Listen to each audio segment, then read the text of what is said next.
जय जगन्नाथ उद्घोष हो पार जय माँ कटक चंडी उद्घोष हो पार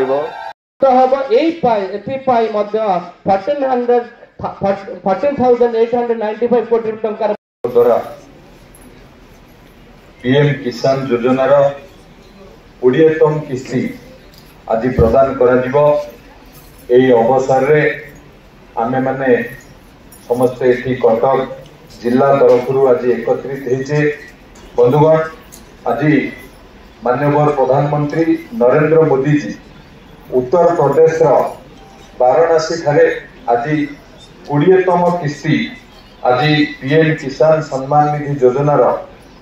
प्रदान करेंगे। पाखापाखि आम देशर 9,70,00,000 कृषक भाई और भौणी माने एथिरे आज लाभवान हेबे बा जो हिताधिकारी माने आज ताको खाता को पाखापाखि 20,500 कोटी ऊर्ध्व टंका आज कृषक भाई और भौणी मानक अकाउंट को डीबीटी माध्यम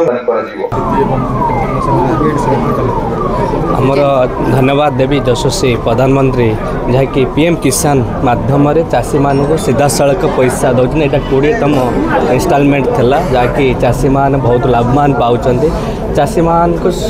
माने स्वावलंबी करिया को हेले यही प्रकार स्कीम रे मध्य पीएम किसान आ सीएम किसान मो आमर मुख्यमंत्री को धन्यवाद दूसरी जे चाषी मान को 12%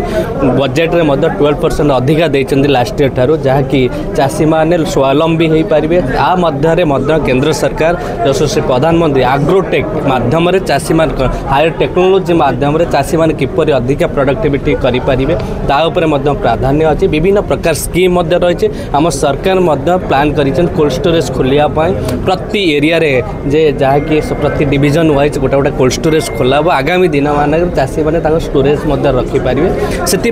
चाषी जदि आमर कहुई चाषी हूँ फास्ट इंजिन जदि आम सरकार ग्रहण कर चाषी मैंने फास्ट इंजिन हो पारे निश्चय विकसित ओडिशा हो पार विकसित भारत हो पारे।